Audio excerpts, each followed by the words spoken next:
The whole book of Hebrews is about a group of believers who feel beaten down, and they are ready to say, I can't do this anymore. And so the author is writing to say, do not grow weary, do not lose heart. And they have passed that baton down to us and said, now it is your turn to run this race. It is your turn to pass this faith down to the next generation. Or as we like to say in our church, being Christ-like and leading all generations to be like Christ. My guess is for All Saints Day that all of us are missing someone special in our lives. And though we have said goodbye to them, physically they are no longer with us. Boy, are they ever with us.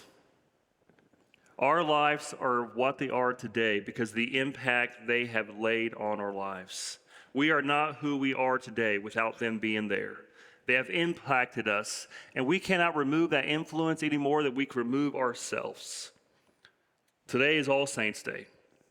It's when we recall that all believers who, like Paul said, have run the race, who have fought the good fight, and now have received that crown of glory. In doing so, they left a foundation for us to build on.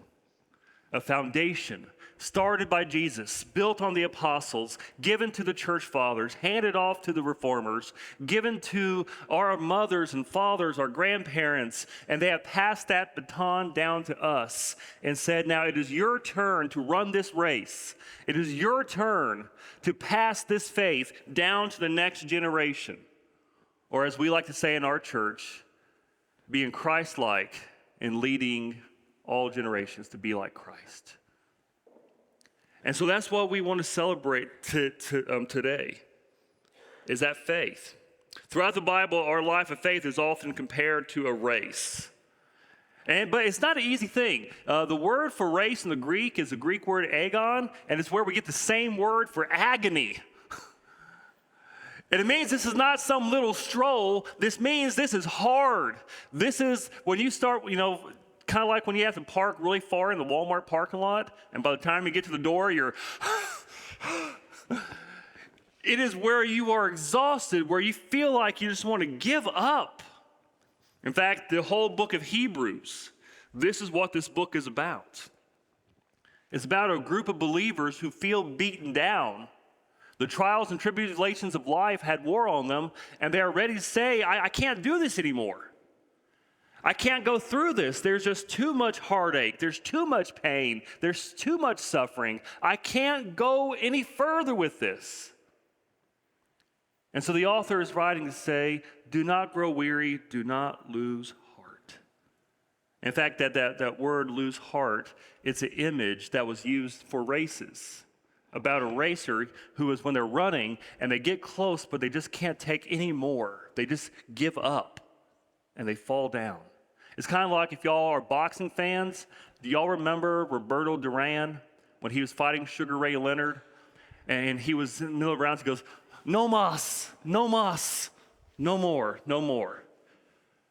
And this is the author of Hebrews saying, "Simas, yes, more." That is how you say yes, right? Okay. Yes, more. You got this. You can do this. Don't give up. But how do we do that? You have to be encouraged. And that's why I love in verse 1, it says this, therefore, since we are surrounded by such a great cloud of witnesses. Now remember, whenever you see that word therefore, you see what it's there for. And it goes back to chapter 11. You have this great roll call of faith. And I love the whole idea of what this image is. In the ancient world, they often use that term cloud to represent a big number of people, spectators. And then where it says spectators, it's kind of like where you get this image of an amphitheater of all these people in heaven looking at us. And so when I used to read this passage, I used to think that's what it meant. That all the saints and all the believers are in heaven and they're in this amphitheater and they're watching us and they're rooting for us. And so they're like up there saying, all right, give me a B, But then the more I read this, I don't think that's what it's saying, though I think that's great. But I think it's more this is almost like a testimonial service. This is one of those, if y'all remember those old-fashioned testimonial service where the pastor would get up there and say, "Can I get a witness?" This is what I think what's going on. I think these people are fixing to give up, throw in the towel. And Paul reminds them of all the people who had such great faith, all their struggles and all their problems. And so I kind of imagine someone at the altar and they're just pouring their eyes out and they're thinking, I can't do this anymore.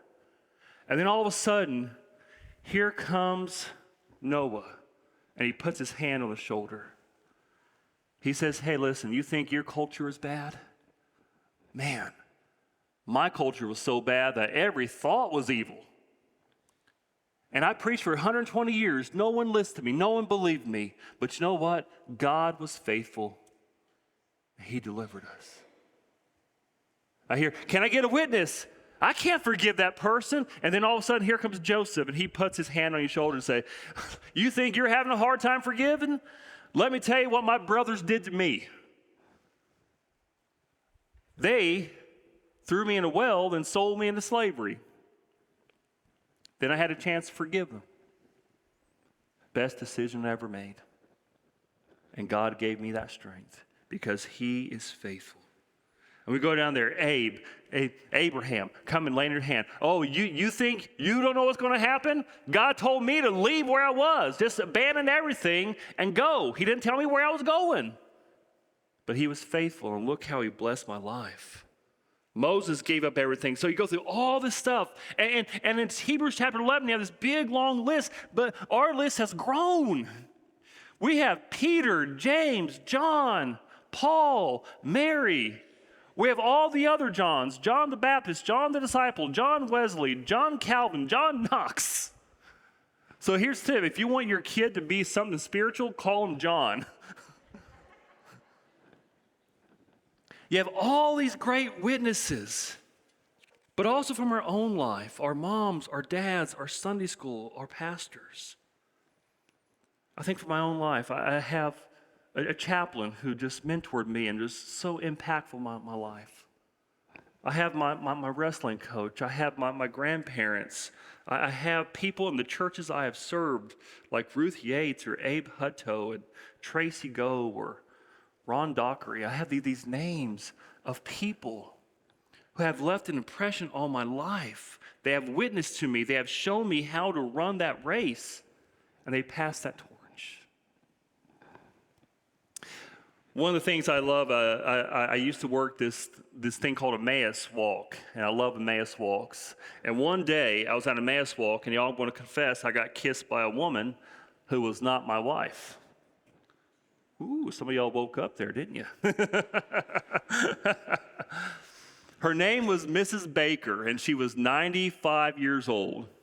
And she was at this Emmaus Walk with her 3 daughters and all their granddaughters. And they were all there together. And I just thought it was so powerful. If y'all don't know, me and my wife, we have 3 girls. And so I got to talk to Miss Baker, and she told me about how all of her kids are still in church and her grandkids, what they all do in the faith. And just it was so powerful watching this woman with her 3 girls and her grandkids. And 2 things popped in my mind. I thought about the legacy.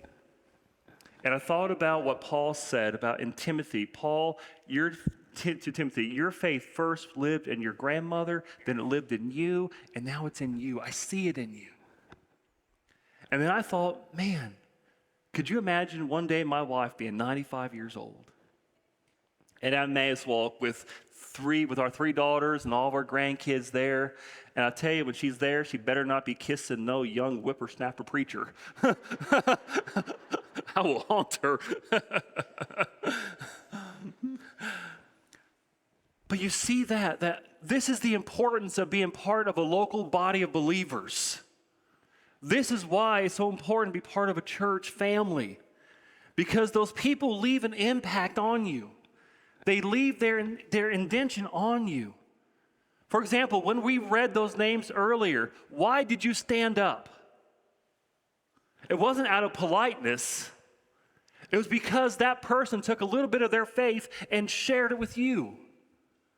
And it left that lasting impact on you. And so when you are going through something hard, you have this long, long history, this long, long tradition of all these other believers who have been before. And they say, can I get a witness? And we have 2,000 years of believers bearing witness to us about the faithfulness of Jesus Christ and his love for us. Now, with this, to run our race, we have to do our part. So we have this great cloud of witnesses, but now the next part comes to us. So it says, therefore, since we are surrounded by such a great cloud of witnesses, let us throw off everything that hinders and the sin that so easily entangles. You see, because we have this witness, now it's our part. We have to get rid of some things. We have to eliminate some things. Throw off everything that hinders us. Now, hinder doesn't mean it's a bad thing. It just means something that kind of weighs you down. It's kind of like, you ever watch a baseball person, a batter, when they're fixing to hit, they have that big weight on their bat. You know, that's there for a reason, to get them strong, get them strength. But do you ever see a guy go up there to hit the ball with the weight on their bat? No, because he wants to have a good swing. And so he throws that thing off. He just gets rid of it. I'll tell you the image that always comes to my mind when I think about this. Y'all remember the movie Forrest Gump? When Forrest Gump starts getting chased by those boys in the truck and he's got those braces, and all of a sudden he starts running, and then all of a sudden they just break off, and then he is just flying. Throw off everything that hinders. So what is it that hinders us? Is it a habit? Is it a person? Is it a place? What is it? And the sin that so easily entangles. So it goes on, he says, since we are surrounded by such a great cloud of witnesses, let us throw off everything that hinders and the sin that so easily entangles, and let us run with perseverance the race that is marked out before us. You got to run. Put forth the effort. Go for it. Let go of all these things. But even with all that, that's not the point. Look at verse 2. He says, let us fix our eyes on Jesus, the author and perfecter of our faith, who for the joy set before him endured the cross, scorning its shame, and sat down at the right hand of the throne of God. I tell you, this is the greatest advice you can ever give. Keep your eyes focused on Jesus. Stay focused on him. When life is hard, when you're in turmoil, when you're staying with grief, you focus on Jesus. It says he is the author and perfecter. That means he's the originator and the completer. That means when it comes to your faith, you piggyback on him. You jump on him, because you would not make it to heaven without him. He is the reason you're going. You piggyback on him, and everything is about him.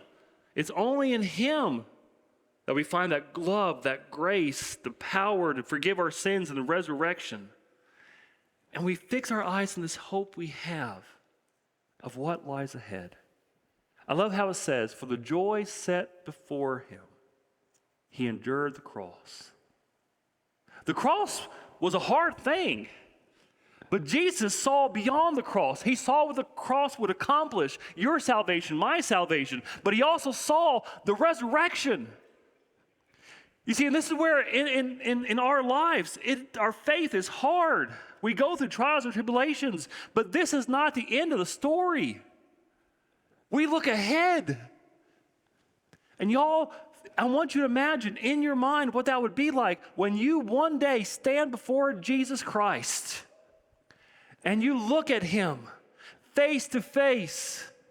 And there are all the believers around you, and you see your mom, your dad, you see your Sunday school teacher, you see all those saints in the past, you see all these great people, and they're all just like you. You are part of them. It's all level ground there. And we're all focused looking at Jesus and saying, thank you, Lord. And what a wonderful image that is, the joy that is set before us. And so that's why in verse 3 it says, consider him who endured such opposition from sinful men, so that you will not grow weary and lose heart. Consider him, consider his example, consider what he's done for you, and consider the end of the story. Don't throw in the towel. It's going to be glorious.